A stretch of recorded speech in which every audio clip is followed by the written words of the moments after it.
Salut, c'est Shep, bienvenue dans cette nouvelle SDA JCE TV. Et aujourd'hui, une petite émission de Deck Tech où je vais vous présenter un deck.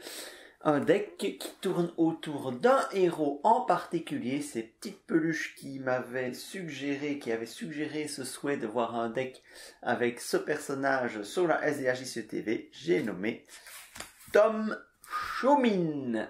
Alors, Tom Showmin, c'est un héros qui a été sacrément difficile à construire, un deck efficace pour le solo avec lui. Alors je m'explique, donc j'ai voulu construire un deck pur solo avec Tom Showmin, exploiter au maximum ses capacités. Et ses capacités, il n'y en a pas qu'une, il y en a deux.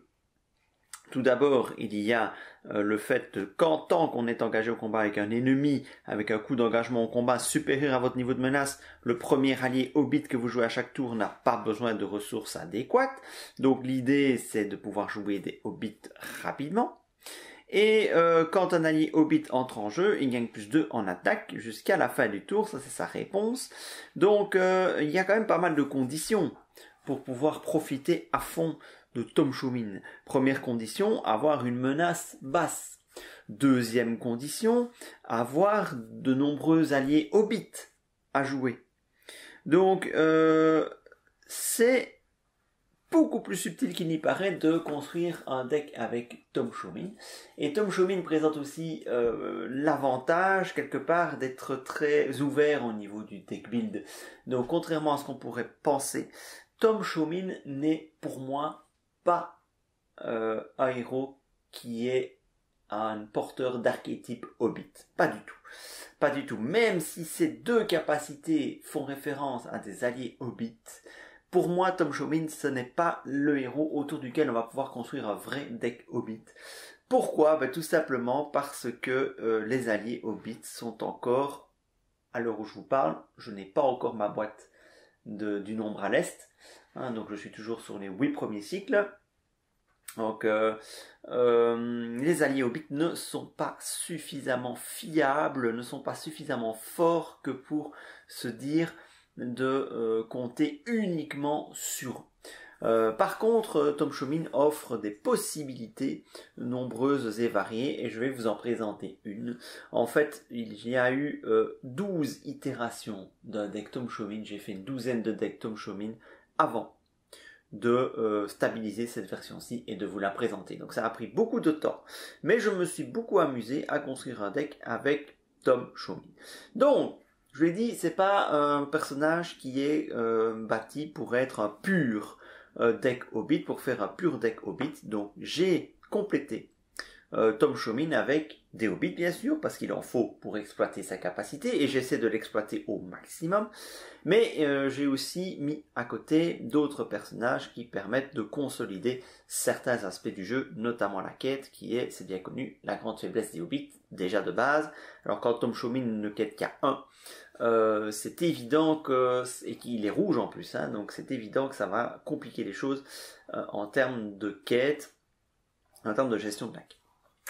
Donc voilà, alors comment je m'y suis pris pour construire un deck Tom Showmin ?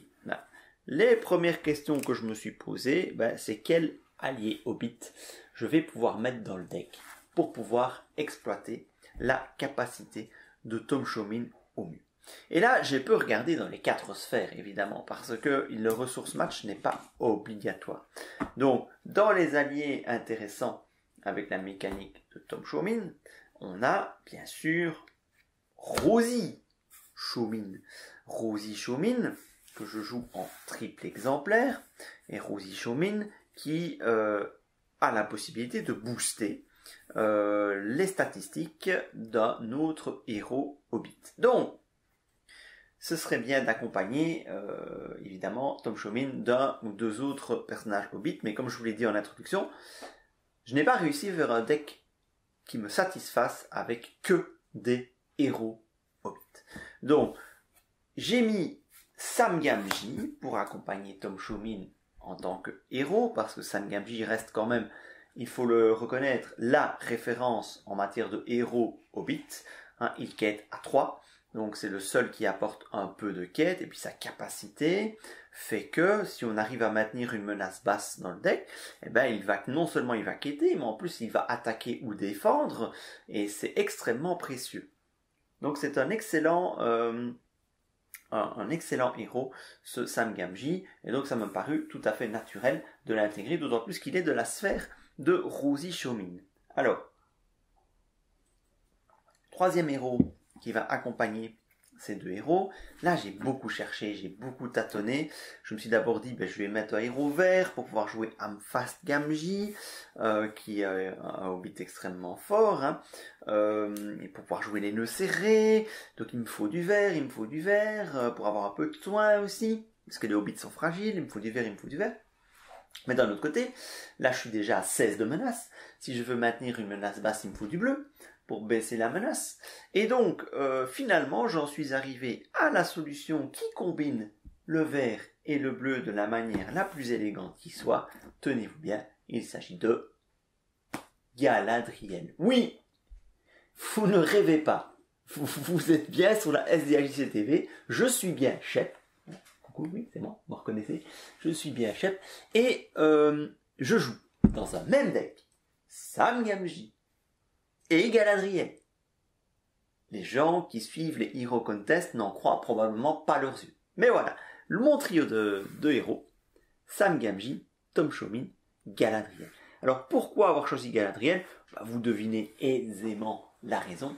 Galadriel stabilise la menace, donc là je suis à 25 de départ, mais grâce à Galadriel, ce 25 se maintient longtemps. En tout cas, je peux maintenir beaucoup plus longtemps que d'autres decks sous les 30 qui est souvent un cap référence.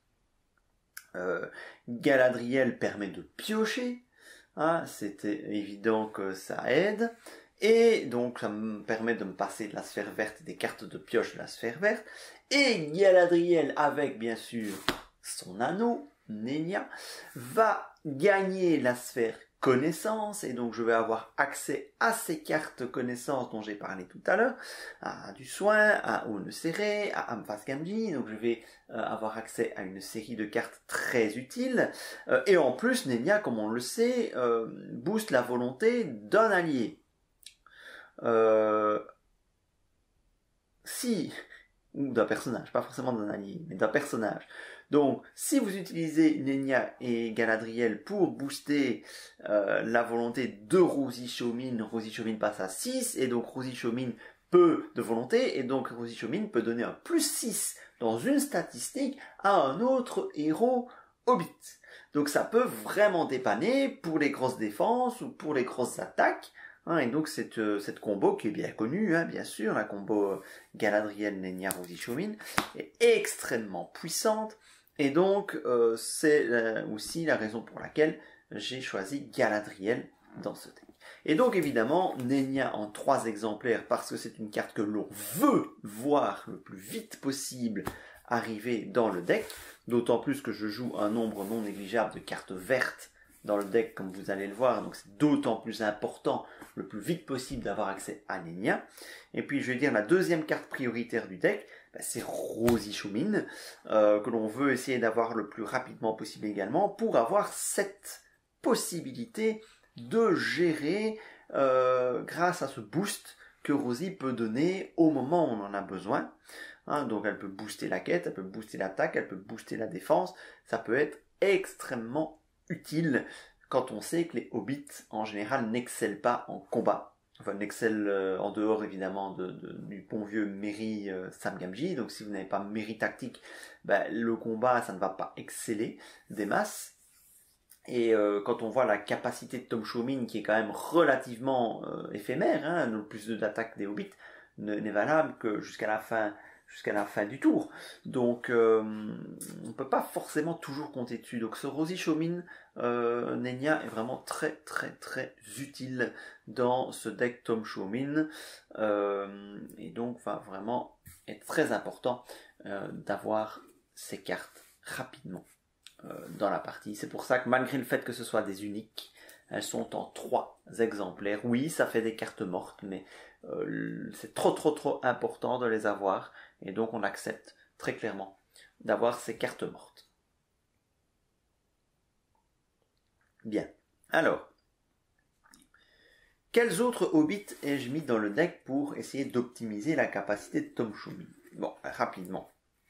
Un hobbit qui se démarque, c'est le Brandebook Curieux. Alors pourquoi je dis que le Brandebook Curieux, il se démarque? Parce que de 1, vous pouvez le faire rentrer gratuitement. Et ça, évidemment, c'est bien. Et de 2, dès qu'il rentre en jeu gratuitement, il a son +2 d'attaque. Et il va rentrer en jeu généralement en phase de voyage, au moment où on voyage vers un lieu. Donc on va avoir un allié à 2, gratuit, 2 d'attaque, pour le tour en cours. Donc le Brandebook Curieux, on peut gérer le moment où on va le faire rentrer en jeu. Donc quand on voit qu'on a un ennemi à gérer, ben on voyage, et qu'on voyage vers un lieu, ben boum, on le fait entrer, ça fait +2 d'attaque, c'est toujours le bienvenu. L'inconvénient du Brandebook Curieux, évidemment, est qu'il quitte le jeu une fois qu'un lieu est exploré. Voilà, ça, c'est son inconvénient, mais bon, comme il est rentré gratuitement, on va pas faire la fine bouche. Donc, le Brandebook Curieux, en 3 exemplaires pour cette versatilité et ce jump, parce qu'à chaque fois qu'il va revenir, ben, il aura ce +2 d'attaque. Bien évidemment, le shérif de près de l'eau fait partie du deck. Je joue rouge, et le shérif est extrêmement intéressant parce que le deck va essayer de rester le plus bas possible en menace, et donc dès qu'un ennemi avec un plus haut coût d'engagement en menace que moi est engagé avec moi, eh bien le shérif ça devient un 2-2-2 en stat, et là ça devient tout de suite autre chose pour un coût de 2. D'autant plus que le Tom Shumin, lui, va avoir tout intérêt à engager des ennemis pour pouvoir s'affranchir du ressource match et donc jouer plus facilement les hobbits. Il va avoir intérêt à engager des ennemis plus haut en menace. Donc le shérif rentre parfaitement dans ce deck. Donc ce n'est pas un deck hobbit qui a peur des ennemis, au contraire c'est un deck hobbit qui veut des ennemis. Évidemment, il va falloir des solutions pour les gérer, ces ennemis. Donc, qu'est-ce qu'il y a d'autre comme hobbit dans le deck? Donc là, on a déjà 9 cartes hobbit. Les autres sont en non-exemplaire. Nous avons Amphast Gamgee. Alors, évidemment, Amphast Gamgee, un incontournable en hobbit depuis qu'il est sorti, c'est un must-have absolu. Même si ici le souci c'est qu'il est vert, hein, et donc évidemment la pression sur les ressources vertes est importante et je ne vais pas pouvoir le faire entrer tout de suite. Nenya doit venir avant Amphast Gamgee, mais une fois qu'il est en jeu, c'est une feinte intégrée, on le ramène en main et on peut feinter un ennemi et puis on peut le remettre en jeu au tour suivant et il tape à 3 à l'air de rien quand il rentre en jeu comme ça. Donc c'est très intéressant. Une chose que je n'ai pas précisé avec les alliés, qu'ils soient hobbits ou autres, hein, et qui est très intéressant, c'est l'autre capacité de Galadriel. Il ne faut pas l'oublier. Ainsi, lorsqu'un allié hobbit entre en jeu, non seulement il a +2 d'attaque jusqu'à la fin du tour, mais en plus il ne s'incline pas pour quitter le tour où il entre en jeu. Donc vous allez pouvoir exploiter à fond la capacité de Tom Shumin, si vous le souhaitez, des alliés que vous allez mettre en jeu. Et en plus, quand même les faire quitter. Donc ça fonctionne très très bien. Amphast en x1 uniquement, pourquoi? Parce qu'il est unique, parce qu'il est vert, et donc forcément je vais pas trop multiplier non plus les cartes uniques. C'est vrai qu'on pourrait me dire oui mais chef ça se joue en x3, Amphast, oui mais c'est du vert, j'ai pas du vert à la base, donc je veux pas non plus saturer ma main de cartes vertes, d'autant plus qu'il y en a d'autres dans le deck. Bilbon Sake n'est pas là pour sa capacité, je ne joue pas de pipe dans le deck, mais il est là pour quêter. Va quêter à 2 pour 2 de coups, c'est tout à fait honnête dans cette sphère énergie et surtout dans un archétype hobbit, et puis il peut avoir son +2 d'attaque quand il rentre en jeu, ce n'est pas négligeable. Alors un autre allié que j'aime beaucoup hobbit et qui peut avoir beaucoup d'utilité dans ce deck, c'est Permagot. Parce que Permagot, non seulement au moment où il va entrer en jeu, il va taper à 4, mais en plus, il inflige des dégâts, 1 voire 2 dégâts directs. C'est extrêmement précieux pour gérer des ennemis. Je verrai un petit peu plus tard comment je peux faire entrer Permagot et exploiter son effet au mieux. Ensuite, pour compléter, nous avons Alphast Gamgee, parce que Alphast Gamgee, certes, ça coûte 3, mais en fait, en réalité, ça coûte 2, parce que lorsqu'il rentre en jeu, vous recevez une ressource. Je ne joue pas de quête annexe, donc je ne vais pas exploiter sa capa au niveau des quêtes annexes, mais il coûte virtuellement 2, il a 2 de volonté, éventuellement 1 d'attaque, donc ce qui fait 3 d'attaque quand il rentre en jeu avec Tom Shumin, et il peut redistribuer une ressource, donc je peux récupérer une ressource dans une autre sphère, sur Galadriel ou sur Tom Shumin, si nécessaire, quand je le mets en jeu. Donc c'est plutôt une bonne chose. Alors, pour compléter les hobbits, Robin Petit Terrier. Alors Robin Petit Terrier, c'est un petit peu le moins important des hobbits du deck. C'est clairement le moins important. Simplement, il est là pourquoi pour la quête. Pour renforcer la quête. En fait, il est entré tardivement parce qu'il est hobbit. Donc il peut toujours avoir 2 d'attaque. Et parce qu'il quête à 2. Pour un coût de 2. Ce qui est raisonnable. Alors certes, il est vert. On pourrait me le reprocher. Maintenant, il y a sa capacité que je peux activer, éventuellement. Quand je voyage vers un lieu, je dépense une ressource bleue pour augmenter de X le coût d'engagement en combat de chaque ennemi, X dans la valeur de quête de ce lieu. Ça peut ponctuellement être utile pour activer la capacité de Tom Shumin, voilà. Donc, profiter du fait pour activer les shérifs, donc pour profiter du fait que l'ennemi ait un niveau de menace, un coût en menace supérieur à une valeur de menace supérieure à mon niveau de menace. Voilà. Et évidemment, en Hobbit, ce n'est pas un Hobbit, mais il fait partie intégrante des alliés qu'on joue dans les Hobbits, c'est Bill le poney, avec Sam Gamgee, c'est un auto-include. Bill en x1, pourquoi? De nouveau, parce que j'ai déjà beaucoup de cartes mortes potentielles avec les Nenya et les Rosie Shomin, je n'ai pas voulu en rajouter, donc Bill en x1, il rentre, c'est tant mieux, il ne rentre pas, je fais gaffe. Voilà. Donc ça, c'est la base Hobbit du deck. Comme vous le voyez, il n'y a pas énormément de Hobbits. Malgré cela, évidemment, en Hobbit, comment on fait pour faire entrer rapidement des alliés Hobbit quand il n'y en a pas beaucoup dans le deck? Bien sûr, on a Soulever la Comté. Soulever la Comté est évidemment un autre incontournable dans un deck qui veut jouer les Hobbits, et en particulier Tom Shumin. Cette carte est taillée pour Tom Shumin, mais pas seulement. Mais avec Tom Shumin, c'est particulièrement efficace. Quand j'engage un ennemi au combat, je cherche un allié Hobbit parmi les 5 premières cartes de mon deck, mais si cet ennemi a un niveau de menace supérieur à un coût d'engagement au combat supérieur à mon niveau de menace, eh bien je peux aller chercher le Hobbit dans mon deck où je veux. Et donc ça permet de faire rentrer Rosie Shumin. Si Rosie est déjà là, ça permet de faire rentrer Amphast Gamgee ou Permagot en fonction des besoins du moment.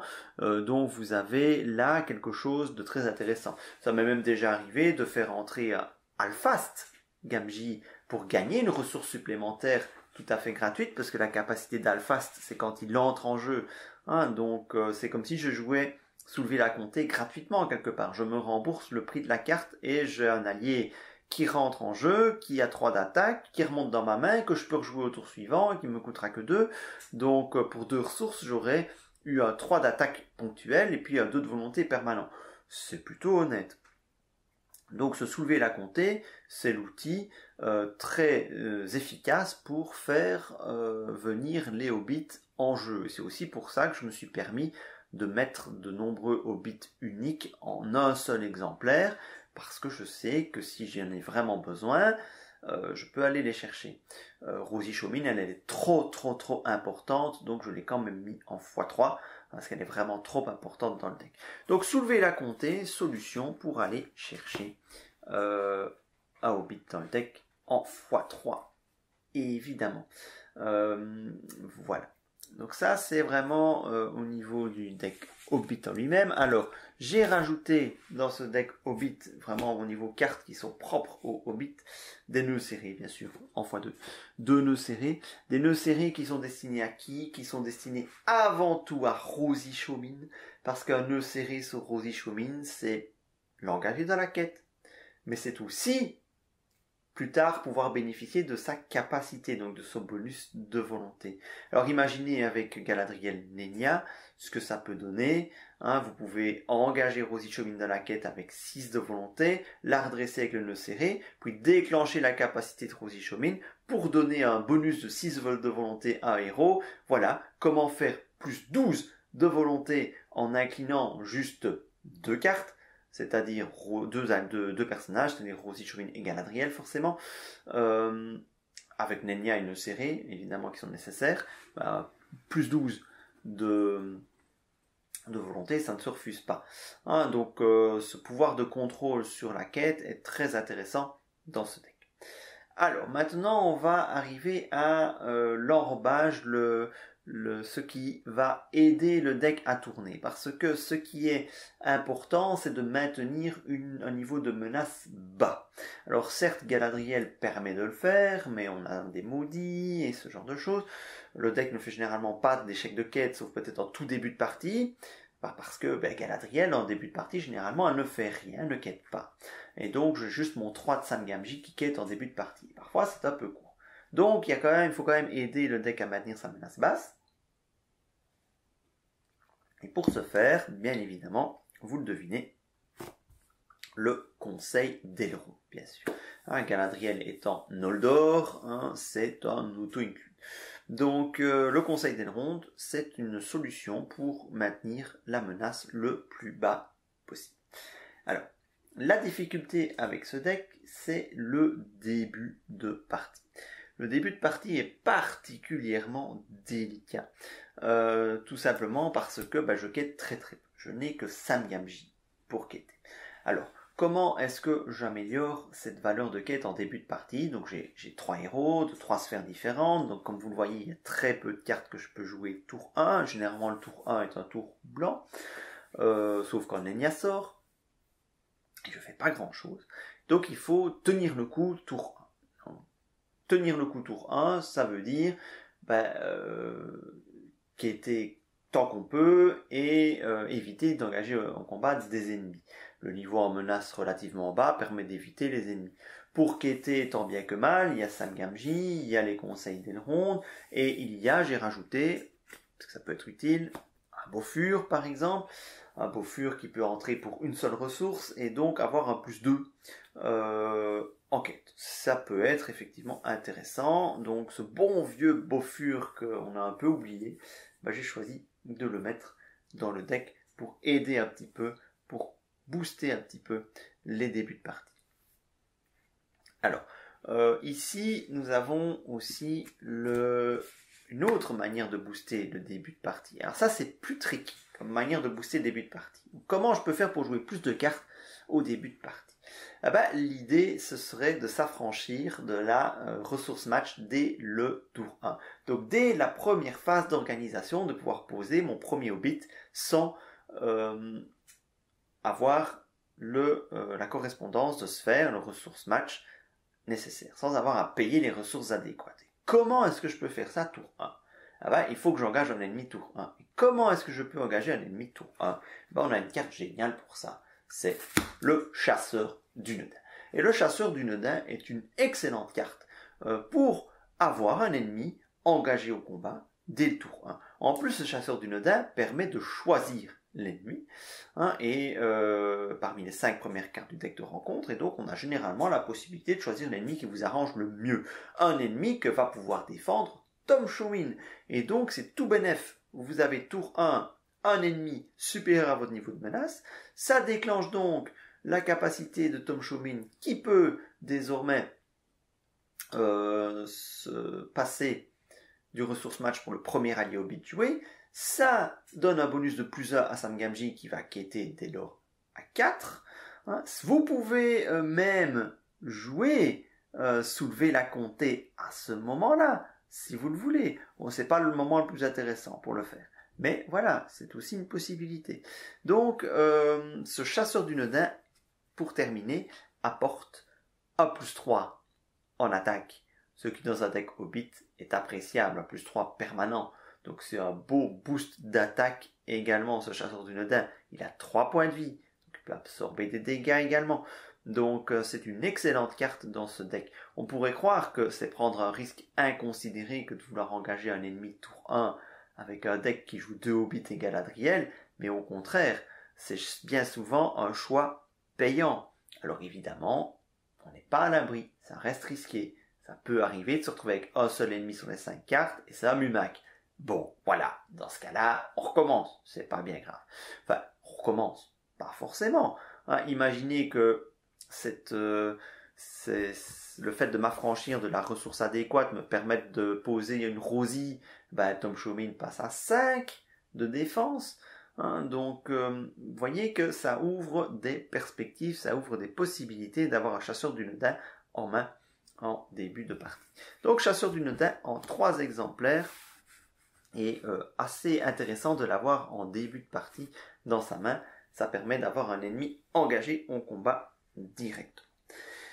Voilà, donc la quantité de cartes dans le deck augmente. Alors, c'est un deck Hobbit, c'est un deck fragile, c'est un deck sensible. Donc, avec ce genre de deck, on va bien évidemment avoir dû tester sa volonté pour gérer les traîtrises un petit peu trop violentes, des traîtrises qui feraient monter très fort la menace, des traîtrises qui infligent beaucoup de dégâts directs, donc des traîtrises qui m'obligeraient à incliner Tom Showmin. Donc ça, c'est des choses qu'il faut pouvoir éviter. Donc tester sa volonté sont là pour ça. Dans ce deck 6, c'est indispensable de les avoir. Vraiment important de pouvoir avoir un contrôle sur le jeu. Alors, pour les ombres, parce que Tom Showmin, lui, va être un défenseur. Tom Showmin, son but, c'est de défendre toutes les attaques de la partie. Voilà, c'est aussi simple que ça. Tom Showmin va autant que possible défendre toutes les attaques de la partie. Comment va-t-il défendre toutes les attaques de la partie? Parce que Tom Showmin, au départ, il ne défend qu'à 3, et 3 points de vie, c'est quand même pas le meilleur défenseur du jeu. Mais il a des outils. Il a des outils, premier outil, Manteau de Hobbit. Manteau de Hobbit plus 2 de défense tant qu'il défend contre un ennemi avec un coût d'engagement en combat supérieur à votre niveau de menace. Voilà. Donc là, il passe à 5. Manteau de Hobbit, il passe à 5, Tom Showmin. Et là, ça devient tout de suite un bien meilleur défenseur. De nouveau, le manteau de Hobbit, je l'ai mis en x1. Je l'ai mis en x1 parce que c'est limite de 1 par héros et ce serait totalement inutile de l'avoir sur un des autres, sur Sam Gamgee. Enfin, pas tout à fait totalement inutile, mais Sam Gamgee n'est pas destiné à défendre, il est surtout destiné à quêter et attaquer. Donc, c'est Tom Showmin qui va prendre le manteau de Hobbit en x1 pour éviter d'avoir des cartes mortes ou demi-mortes. Les défenses, c'est aussi des effets d'ombre à gérer. Je n'ai pas mis les coups précipités. Pourquoi? Pour ne pas surcharger la pression sur les ressources de Galadriel, qui est déjà très importante. Donc, pour pouvoir gérer les effets d'ombre, j'ai choisi le bâton de l'Hébétron. Le bâton de l'Hébétron qui en plus colle très bien avec la thématique bas en menace, parce que souvenez-vous, on peut l'attacher à Hobbit, et quand le héros attaché est incliné pour défendre contre une attaque d'un ennemi ayant un coût d'engagement au combat supérieur à votre niveau de menace, inclinez le bâton de l'Hébétron pour défausser une carte ombre de cet ennemi.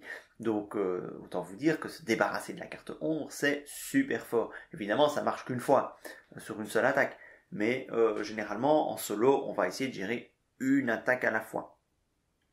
Et surtout quand on est bas en menace.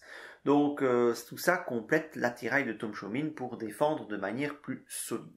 Alors, toujours pour aider Tom Showmin à défendre de manière plus solide, une bonne vieille Arwen Indomienne. En plus d'apporter 2 de volonté, elle apporte plus 1 de défense à Tom Showmin. Donc c'est vraiment du tout bénef, cette Arwen, dans ce deck. Le souci de cette carte, c'est que ça rajoute de la pression sur les sphères bleues, parce que je ne peux la jouer qu'en payant avec des ressources de Galadriel, et c'est un coût pur de 2. Alors que les autres cartes que je joue ont un coût inférieur. Donc là, c'est 2 ressources bleues et aucune possibilité de faire autrement. Elle est en x1, mais c'est une autre solution pour permettre à Tom Showmin de bien défendre contre les attaques ennemies. Alors, qu'est-ce que j'ai mis en complément de ce deck? Parce que là, on a passé en vue la stratégie générale. Maintenir une menace basse pour pouvoir déclencher autant que possible la capacité de Tom Showmin, donc le fait d'avoir ne pas avoir à payer la ressource adéquate. Mais pour ça, il faut un ennemi engagé au combat. Et donc, pour engager au combat l'ennemi, on avait le chasseur du Nodin, par exemple. Puis après, on peut toujours engager volontairement. Hein, et grâce à soulever la comté, ça permet de faire monter les hobbits en jeu. Donc, vous voyez, c'est pas un deck qui a besoin d'énormément de pioches. La pioche de Galadriel suffit parce qu'il y a du tutorage dans ce deck. Alors, qu'est-ce que j'ai ajouté pour compléter? Alors, toujours dans l'esprit de maintenir la menace basse, ou éventuellement de piocher si nécessaire, ou éventuellement de gérer un ennemi si nécessaire, eh bien j'ai mis des Gandalf, évidemment. Donc Gandalf c'est l'ami des Hobbits, et donc dans un bon deck Hobbit, tout bon deck Hobbit a Gandalf. Je crois que même les meilleurs decks Hobbit les plus performants, ils jouent Gandalf quand même. Gandalf c'est le multitool absolu, dans les decks Hobbit il est vraiment très très très efficace. Et évidemment, qui dit Gandalf quand on a la sphère commandement, dit attaque furtive. Mais, j'aimerais quand même apporter une petite précision sur cette attaque furtive. Parce que l'attaque furtive dans l'absolu est une bonne et pas une bonne carte. Certes, on voit l'attaque furtive avec Gandalf. Et l'attaque furtive Gandalf, c'est une combo que tout le monde connaît, que tout le monde découvre en débutant le jeu, et ce que tout le monde pense, c'est que c'est indispensable. Quand on joue Gandalf, on joue attaque furtive si on joue commandement. C'est pas forcément vrai, c'est pas forcément opti de vouloir absolument jouer les attaques furtives quand on joue Gandalf. Tout simplement parce que l'attaque furtive sans Gandalf, elle ne sert pas. On va pas la jouer ou très rarement. Dans ce deck, par contre, l'attaque furtive, même en dehors de Gandalf, elle est utile. Pourquoi ? Je fais entrer un Hobbit avec attaque furtive pendant la phase de combat, boum, c'est 2 d'attaque. Ça peut être les 2 d'attaque de plus qui vont me sauver, qui vont me permettre de tuer l'ennemi. Ça peut vraiment être très utile. Je n'ai pas besoin d'attendre Gandalf pour le jouer. Je peux jouer une attaque furtive pour sortir un Amphast et récupérer la ressource de l'attaque furtive. Ouais, j'ai 3 d'attaque en plus. Un attaque furtive pour faire monter en jeu un Permagoth, qui du coup va taper à 4, oui, je pars du principe qu'il a tout le temps son bonus de plus 2, donc va taper à 4, et il l'a tout le temps quand il rentre en jeu avec Tom Shumin, pardon je mélange un petit peu, donc il va taper à 4, et qui va infliger 2 dégâts directs, c'est super intéressant, donc vous avez plusieurs possibilités, autres que Gandalf pour cette attaque furtive, c'est là qu'elle est vraiment intéressante, et donc attaque furtive est une très bonne carte dans ce deck, et c'est tellement intéressant de faire jumper du Hobbit à certains Hobbits que j'ai même rajouté dans le deck 2 nez en altitude. Alors, n'est-ce pas un peu too much? Mais nez en altitude, c'est gratuit. Nez en altitude, ça peut s'attacher à Gandalf pour le ramener dans sa main et pouvoir le rejouer après. Donc c'est une cartouche de plus. Mais nez en altitude, c'est aussi pouvoir le mettre sur Permagoth pour pouvoir le ramener dans la main et puis le reposer après, avoir ce 4 d'attaque et ce 2 dégâts directs, super intéressant. Voilà, donc ce nez en altitude a vraiment aussi un rôle à jouer dans ce deck et je le joue régulièrement sur des Hobbits et pas forcément sur Gandalf. Alors, Galadriel, sa capacité baisse la menace, permet de piocher, en l'inclinant. Ça, tout le monde le sait. Maintenant, le problème, c'est quand elle a Nenya, il faut choisir. Soit sa capa, soit la capa de Nenya. Pour éviter de choisir, évidemment, on va détaper Galadriel. Je la détape avec un courage inattendu, parce qu'elle ne peut pas prendre les nœuds serrés. Un seul courage inattendu, parce que j'en ai pas besoin de plusieurs, parce que Sam Gamgee se redresse de lui-même, et Tom Shumin, j'ai les nœuds serrés. Pourquoi pas plus pour essayer de pouvoir redresser Galadriel plus rapidement? Tout simplement parce que si je l'ai pas, c'est pas grave. Si je l'ai pas, je choisis d'utiliser Nenya ou j'utilise la capa de Galadriel en fin de tour. C'est pas un problème. J'ai d'autres solutions pour baisser la menace, donc ou pour piocher du Toré, donc c'est pas urgent, indispensable d'utiliser Galadriel à chaque tour. Mais le courage inattendu, évidemment, est un plus extrêmement appréciable pour profiter des 2 effets, de l'effet de Galadriel et de l'effet de Nenya. Alors, parce que ça rentre bien dans le thème, bas en menace et ennemi engagé à coût plus important, la dague de Luistreness est une très bonne carte dans le deck, c'est pas indispensable, mais quand ça sort, ça va sur Sam Gamgee, qui, dès qu'on va engager un ennemi au coût d'engagement en combat supérieur au niveau de menace, Sam Gamgee devient un héros prêt à attaquer à 4 d'attaque. Voilà, minimum. Donc c'est très très appréciable cette dague de Luistreness pour booster un petit peu l'attaque, parce que comme vous voyez, les Hobbits ils tapent pas, 0, 1, peut-être 2, 0, 0, 1, 0. Ça tape pas très très fort, même si le bonus de plus 2 de Tom Showman permet d'aider, il ne dure qu'un tour. Donc c'est bien d'avoir un petit boost comme ça d'attaque, tout comme les chasseurs du Nodin sont importants dans ce rôle. Il y a 47 cartes à table, il en manque encore 3. Parce que je n'arrive pas à m'en passer un papy pervers, un seul. S'il sort, c'est bien, je peux prendre un peu plus de risques, je peux me permettre des défenses un petit peu plus risquées. S'il sort pas, je suis un peu plus prudent. C'est un peu comme Arwen, hein. Papy pervers ici, il met une trop forte pression sur les ressources de Galadriel pour quand j'en joue plusieurs. Alors pour soulager cette pression sur les ressources de Galadriel, j'ai quand même glissé dans le deck un intendant du monde. Un seul.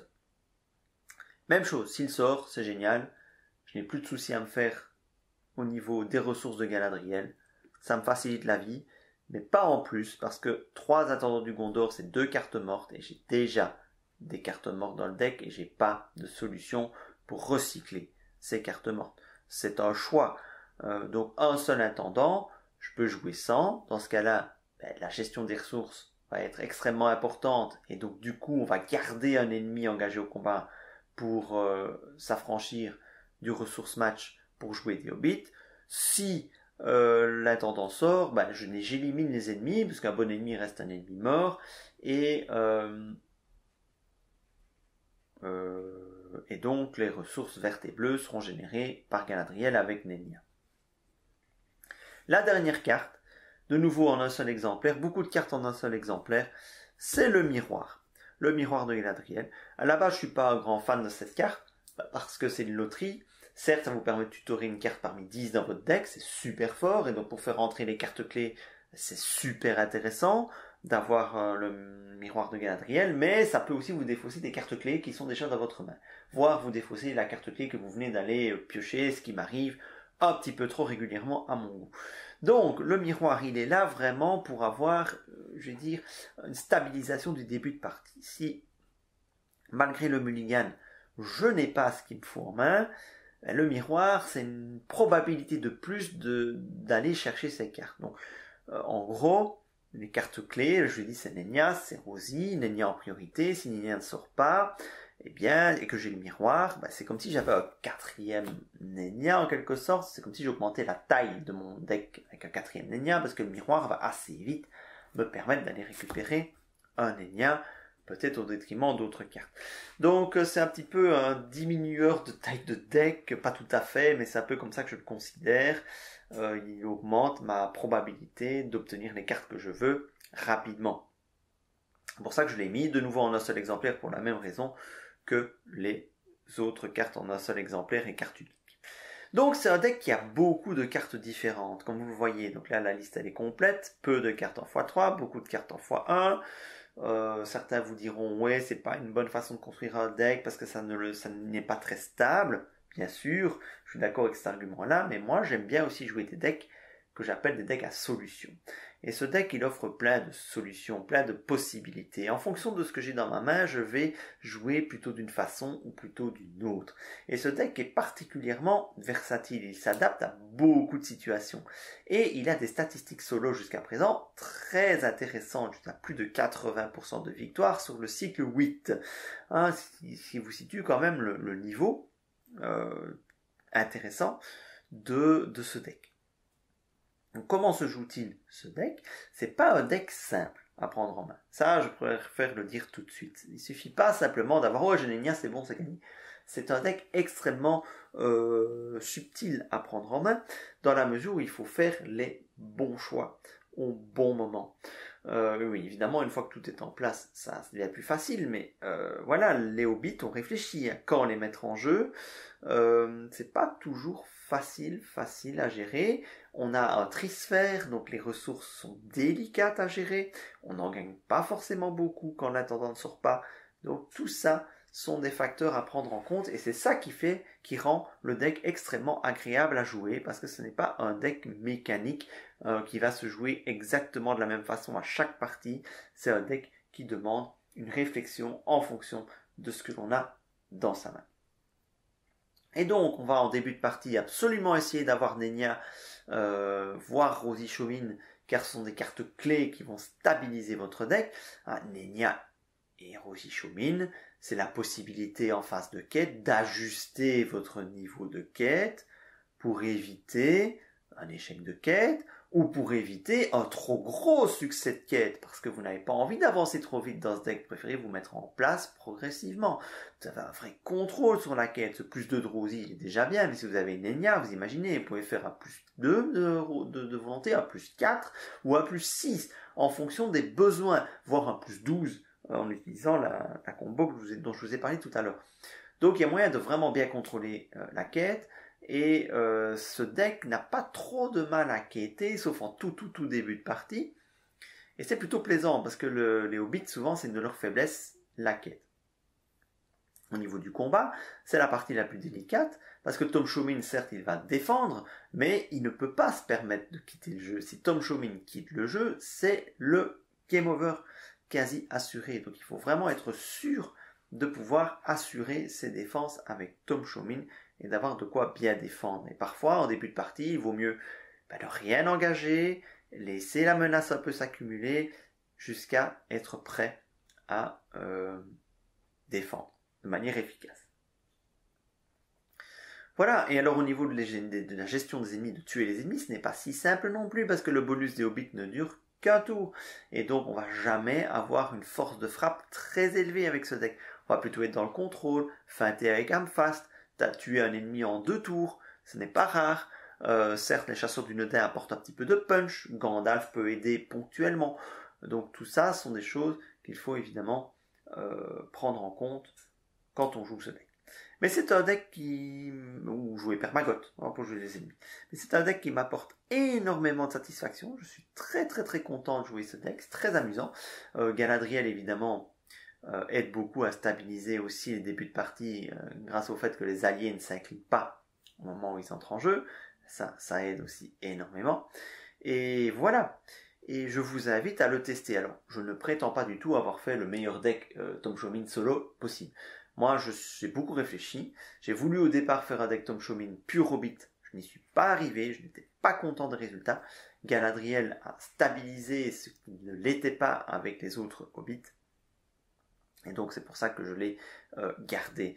Je ne prétends pas que c'est le meilleur deck Tom Showman, mais en tout cas, c'est un deck extrêmement satisfaisant qui est capable de se débrouiller dans tous les compartiments du jeu, sauf le soin, raison pour laquelle j'ai mis un gardien des maisons de guérison pour gérer le soin. Mais sinon, la quête, ça gère, la menace, ça gère, la pioche, ça gère, la ressource, ça peut gérer, c'est pas indispensable. Si on contrôle bien ses ressources, si on gère bien ses ressources, on peut s'en sortir sans trop de mal. La défense, ça gère, l'attaque, ça se débrouille.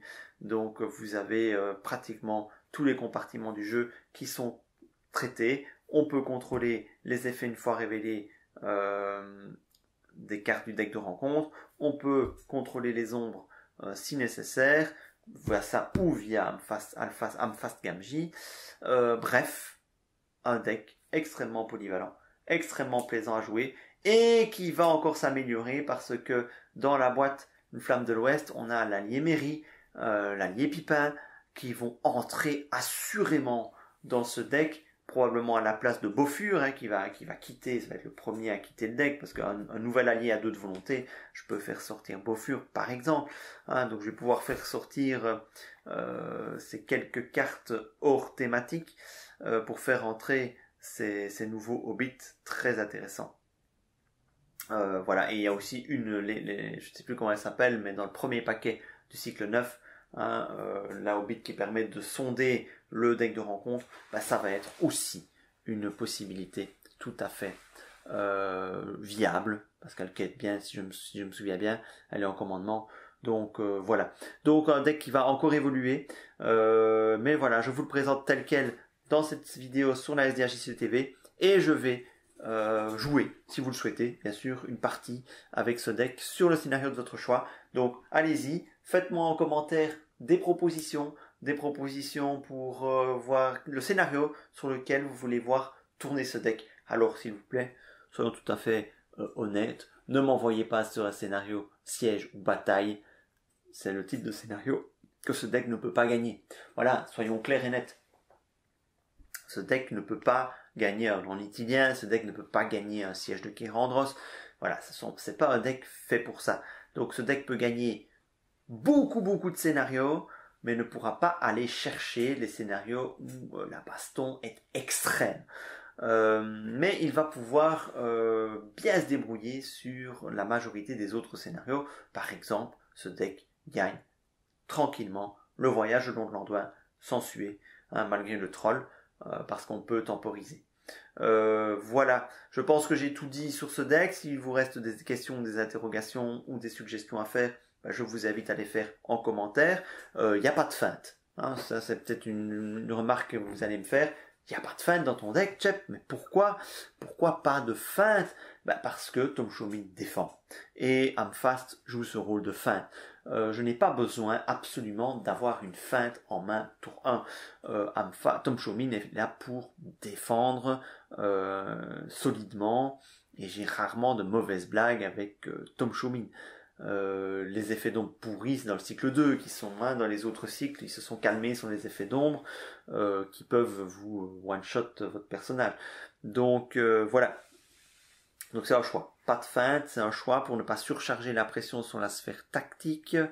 Voilà, c'est un choix de ne pas avoir mis de feinte dans le deck. Je n'ai pas trouvé les slots non plus. Je trouvais plus intéressant d'avoir des solutions plus durables que la feinte. Notamment le manteau de Hobbit, le bâton de Bétron, même Alphas Gamgee qui est incontestablement plus durable si vous avez l'intendant à table. Si vous n'avez pas l'intendant à table, c'est moins durable.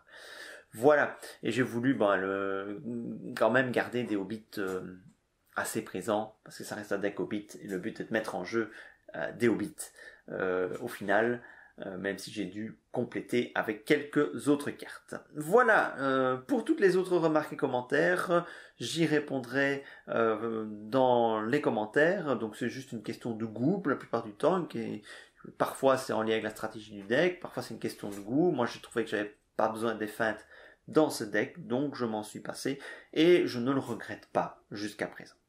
Voilà, merci à tous, n'oubliez pas des petits pouces levés si vous aimez les deck tech. Vous pouvez d'ores et déjà suggérer un prochain deck tech éventuellement, même si j'ai une liste en réserve, vous m'en aviez déjà suggéré quelques-uns.